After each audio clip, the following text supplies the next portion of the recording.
Hello lovely friends, welcome back to my channel.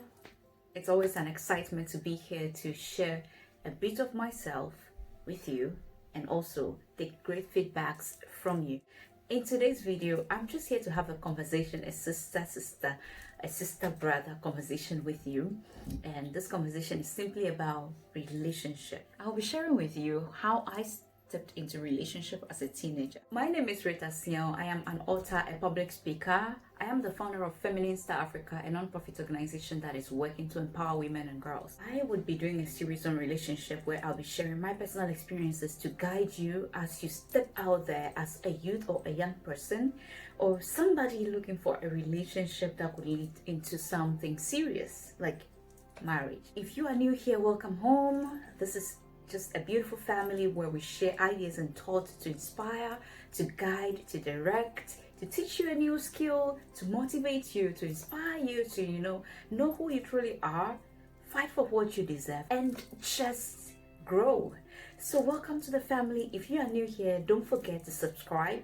If you have already subscribed, thank you so much. It all started when I entered into senior high school.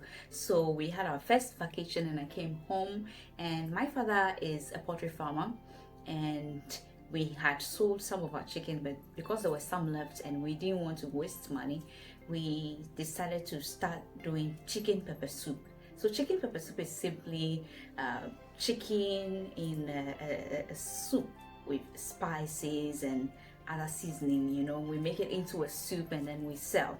So I just carried my chicken pepper soup on my head and I went out there selling, and there I met a group of young men sitting and having fun, talking and having conversations, and then they called me to buy some of the chicken pepper soup. I went there. It was all business for me. I sold my chicken, and before I left, one of the young men asked, "Hey, what's your name?" He started probing to know who I was, and then at the end of it all, he asked me, "Do you have a phone?" I said, "No." Then he asked, "What about your school postal address?" I said, "Yes, I have," and then I gave it to him, and that was where it all began. So as soon as I got to school, within a few weeks, I received the first letter. A first letter from a boy. It was exciting. It was amazing. In the letter, he had this beautiful flowery writing pad with beautiful hearts drawn in it. He wrote very stylish, and he was telling how beautiful I was, how amazing I looked, and how he liked me and wanted to be my friend. When I received that letter from him, it was all excitement. I couldn't hide my excitement. At that time, I have this group of peers and friends, and we used to have conversations about relationship, boyfriend and stuff like that. So when I showed them the letter, they were excited about it. They were so happy. It became a consistent conversation of exchanging letters here and there. He write me to tell me about what's going on in his life. I write to tell him about what's going on campus. This continued until I got to the second year. In the second year, then he decided to visit. He wrote me a letter and said he was coming down home to do something and he would like us to meet. Come and see. It was all excitement. My team were like, "Yay, you should meet up with this guy." So it was all excitement. He gave me time that he was coming. So we were sitting under the mango tree, and then I saw somebody approaching, looking just like him. It was all excitement, and they were like, "Rita, get up, go and meet him." I got up, went and met him. He had in hand this beautiful polythene bag, flowery polythene bag, and he handed it over to me. I took it, and it was, there was a stash of stuffs in it. I didn't know what it was. Then I took him, gave him a seat under a mango tree. We called it a lover's bench. I took him to the lover's bench. We sat there, we had a conversation. We talked and talked and talked. He came around 12. We had conversation until it was around 5 p.m. and it was starting to get dark. Around 6, he said, "Okay, I want to go. Can you see me off?" I went with him to see him off, and all excitement. As we were walking, holding hand in hand, walking on the streets, all of a sudden he just turned and kissed me out of the blue. I was like, "Oh!" I was so shocked. That was my first kiss. It was good. It was beautiful. And after I saw him off, I couldn't wait to get to the hostel just to tell my peers and my colleagues and my friends, "Hey, he has kissed me." When I told them, they were so excited that they were like, "Rita, this is good. He's a good guy. He's nice." Here we are in third year. as seniors. So we started dodging class sometimes, and even sometimes when teachers are not in class, we would just go to the hostel, sit down and just have conversations about boys. Talk about how boys are, talk about relationship, talk about sex, talk about just virtually everything you can just think about. It was all fun talking about these things. Unknowingly, what was happening there was indirect peer influence and peer pressure. I was at that first stage of relationship thinking this must be love. I was feeling, I think this guy loves me. I think it is love that I'm feeling for him. It is all love, nothing more, it's just love. You know, that butterfly and flowers feeling in your stomach, that kind of feeling that makes you uncomfortable, always thinking about him. Are you at that stage right now? Where you're having this feeling and thinking it is love. That is the stage where you are lured into believing this must be love. This must be how love feels like. This must be what love is. But in reality, it isn't. It isn't love. At this point, we have graduated from like exchanging letters, exchanging cards on Valentine's Days and stuff like that into phone calls.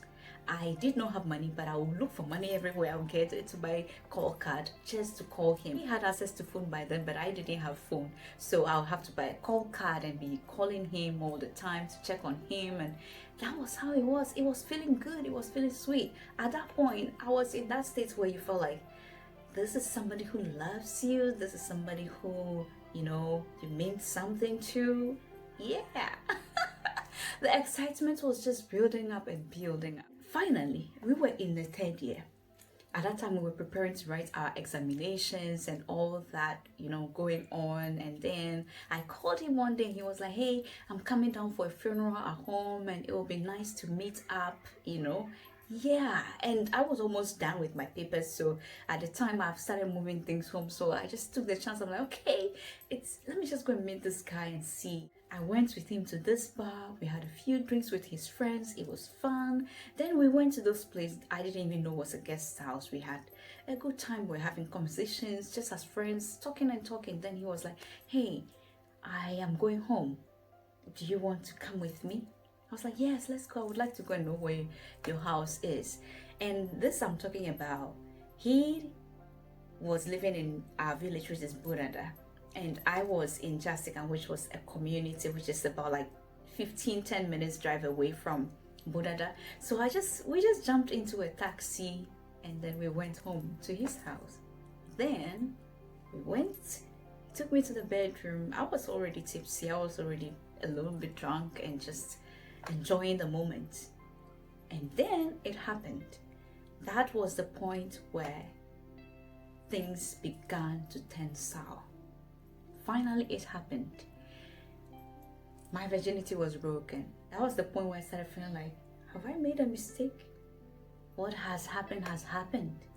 I now fell into that stage of regret. Then I started asking, did this really happen? I started feeling that uncomfortable feeling there, and I realized there was blood there, and I was like, did this really happen? Did I just give him the chance to have sex with me, to take that pride, to break my virginity? I just realized my virginity has been broken. Then the stage of regret started stepping in. But at that time, I decided to start, consoling myself, feeling like, oh, he loves me. That's why he did this. I enjoyed it. It was nice. It was good. So whatever, it has happened. That's the stage where you begin to accept your regrets and make it a part of you and just feel like it's life, it's part of life. Let me just go on. Why am I sharing these things with you? I do not know the stage at which you are yet. This is how I started. It was just a curiosity thing. It was just a peer influence thing, a peer pressure thing. We're just having conversations about sex. We're just having conversations about relationship and things like that. And my curiosity was just growing and growing. And I wanted to try. I wanted to explore. I wanted to know what it feels like. I wanted to know what it felt like. I wanted to know what it really means to have sex. And I went to do it. What stage are you now? How are you feeling right now? I want to let you know, don't let anybody deceive you. Don't let anybody make you feel you are loved, and then you realize you are actually being lied to. Because let me go on with my story and you will know what happened. Finally, we graduated, we all went our separate ways, and then one day, just after a couple of months, he came down home again, and I just wanted to go and pay him a surprise visit. I went there and I caught him red-handed with somebody whom I've been hearing rumors about, that he's dating and stuff like that. I've been hearing rumors like he's a player. I'm like, oh no, forget it. He's not. He's just cute. In my eyes, he's just cute. People say he's this, he had this girl. I'm like, oh no, don't worry. He's just cute. He's a nice guy. He's sweet. He's handsome. He's this, he's that. But that day, the reality hit me. I realized all that I have given to him, the time I've spent, the money I've spent, even, instead of using it to buy books, which I didn't have, I spent it on him buying call cards and stuff like that. The time I spent talking with him on phone, having all the stupid conversations on phone, had gone down the drain. It ended all in tears. You see? So what stage are you right now? I do not know. The stages I went through were: one, the stage of excitement, when I met him, he started exchanging letters with me. He started writing to me, making me feel I was special, making me feel I was, a queen, and making me feel I was so beautiful. That stage of deception where he would come giving you all these gifts and stuffs. And that stage where peer influence sets in. Then I got into the second stage where I was lured into feeling it was love. This must be love. He is sweet. He is so romantic. He's this, he's that. Through all those letters, through that first kiss. Then I went into the third stage. The stage of regret, where you realize, oh my goodness, all this was a waste of time, all this was unnecessary, all this was just me being played. Yeah. So this is how I stepped into relationship. This was how it all started for me. What stage are you right now? How young or how old are you right now? Whether you are young or old, let me tell you one thing. It is our inexperience that exposes us. It is our inexperience that allows other people into our lives to take advantage of us. At a point, you would have to step in to try, okay, to learn. And at a point, when you are mature and really ready and looking for a relationship that could lead into marriage, you definitely have to step in to try it, because you can't just be somewhere and all of a sudden just jump into something and say I'm getting married. So for me, what I've picked from this were experiences, learning processes, which helped me grow as a person and which helped me also learn. And today I'm able to share with you. This is a series I've started, and today I've just shared about my personal experience stepping into the arena of relationship and the realities that there are in there. So if somebody is out there telling you this or that, it's sweet, it's good, it's awesome, please, I would like you to think twice. Okay, I am not a professional coach, I'm not a professional counselor. I am just sharing my personal experiences with you, because this is what I've gone through, and I realized at the end it wasn't worth it. If I had waited a little bit, maybe it would have been more better than it was. But all the same, it has happened, and I could share my experience to guide you. Be looking out for my next video, because I'll be talking a lot more. These are experiences from almost 20 years ago. Those days it was about writing letters, exchanging letters, but today it's about social media, Facebook, WhatsApp chats, video calls and stuff like that. Because of the level of technology that is there now, so much can happen in such a short time, and it can turn your life around, either in the positive or in the negative. So I advise you all to watch out, be careful, take care of your own life, take your life into your own hands, know what you want and demand it, know your rights and ask for what you deserve, and don't allow anybody to take advantage of you in this critical moment of your life. I love you so much, and I want to wish you the very best.